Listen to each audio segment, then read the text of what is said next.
Good afternoon, friends. Hear me well? In the back? All good?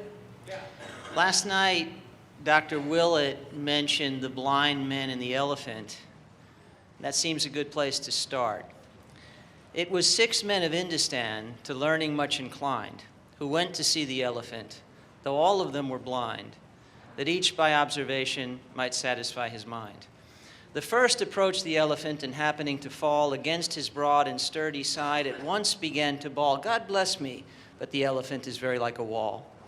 The second, feeling of the tusk, cried, "Ho, what have we here? So very round and smooth and sharp, to me 'tis mighty clear. This wonder of an elephant is very like a spear."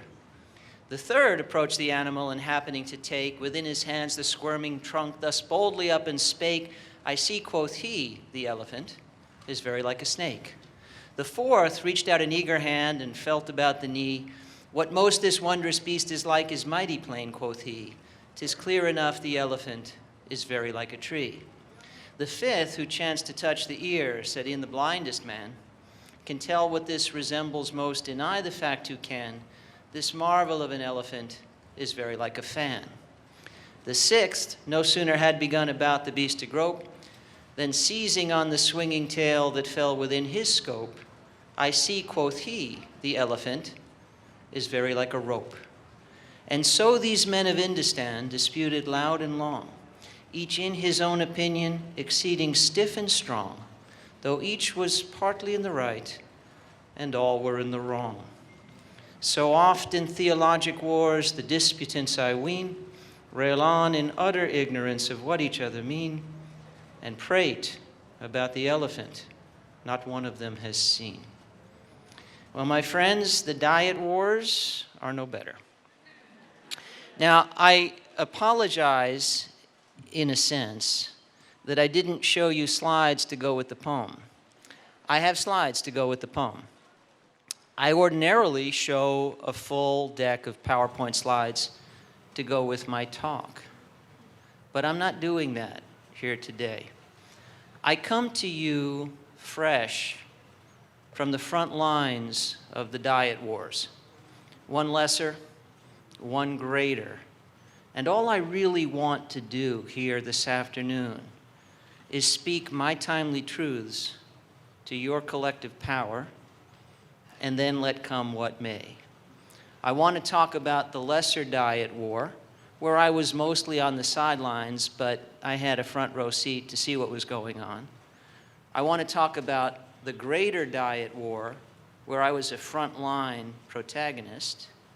I want to talk about the weaponization of the concept of conflict, and then I want to conclude by talking about the weaponization of science itself. Now, that will be toward the end of this, but you'll need to be paying attention, because at that point, if you're not paying attention, there is a risk of being hit by flying fruit. Now, one other apology at the start of this. You see I have 2 apples here, and these will belong to somebody before this is over. I apologize for the plastic. I ordered these for room service so I could share them with you, and this is how they came. So I just left them as they were. So you'll know they're clean, but alas, the plastic, right? Too much plastic. I would have gone another way had it been up to me, but I left them as they were. So these will come into service later, so you will be paying attention then, right? I don't want to hit anybody with an apple. So that's what I've got for you. I want to talk about the diet wars. We begin with the lesser. In the case of the lesser diet war, as I say, I was really more of an observer than anything else, drawn into a growing community of correspondence. And this is a fractious debate within the vegan world. Now, I have no intention of naming names. You may be able to guess. It doesn't really matter to me, because per Steve's kind introduction, I am a researcher. I have run a clinical research lab for over 20 years. I've actually written a textbook on evidence-based medicine and clinical epidemiology.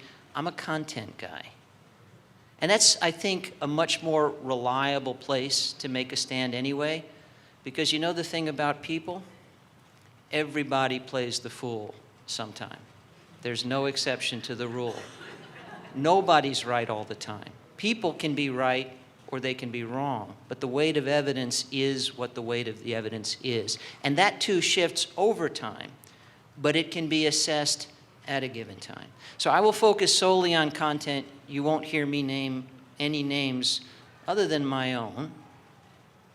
But what I observed in this lesser diet war was a disagreement about the place for fat in a healthy vegan diet. And by the way, you can find additional commentary by me on that very topic. Some of you are probably online right now. It's my latest column for Heated. Heated is an online vertical associated with Medium. Mark Bittman, my friend and co-author, is the editor-in-chief of Heated. So what is the place for fat in a healthy diet is my current column on Heated.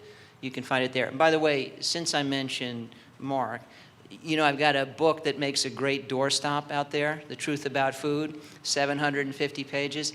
My next book actually comes out early March. It's co-authored with Mark Bittman, How to Eat. Much smaller, quite elegant, but you may like that one too, and you can pre-order those, due out March 3rd. So the debate, and what did kind of grow into a war, which is sad, because frankly we all need one another, and only in our unity do we have the strength to overcome. And we spoke last night on the panel of some of the challenges. We must rise up and overcome together. We are running out of time. The debate is about the proper role for fat in an otherwise healthy vegan diet. So what happened was someone, cardiology fellow, posted some favorable comments in social media, which in turn were related to her clinical work, possibly research too, favorable comments about nuts and avocado. That precipitated a war because there was the argument that the healthy version of the vegan diet doesn't allow for nuts and avocado. And then the commentary moved in the direction of added oil because she had dared to comment about the purported health benefits of extra virgin olive oil. And that was one additional step over the line, and that drew more people into the war, and things really escalated rapidly.